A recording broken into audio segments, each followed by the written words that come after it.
குழந்தைய ஒன்றும் இல்லாமல் ஆக்கணும், இல்லை ஒரு வழி பண்ணணும்னு நினச்சிங்கன்னா தைரியமாக உங்கள் குழந்தை கையில் நீங்கள் ஒரு ஃபோனை கொடுங்க. வேறு எதுவுமே நீங்கள் பண்ண வேணாம். ஆட்டோமேட்டிக்காக குழந்தையோட லைஃபு கீழே போயிட்டே இருக்கும். ரொம்ப முக்கியம் ஸ்க்ரீன் டைமை குழந்தைக்கு எவ்வளோக்கு நீங்கள் கம்மி பண்ணுறீங்களோ அவ்வளோக்கு உங்கள் குழந்தையோட ஃபோக்கஸ் ஆகட்டும், கான்சன்ட்ரேஷன் எல்லாத்த விட பேச்சு, திங்கிங் கெப்பாசிட்டி இது ரொம்ப முக்கியம்.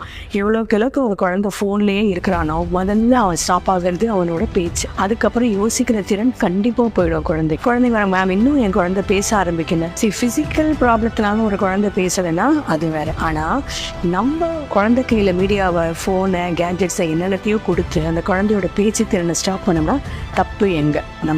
குழந்தை உங்ககிட்ட ஃபோன் கேட்கல, என் குழந்தை ஃபோன் பார்த்தாதான் சாப்பிடும் வேண்டாம்.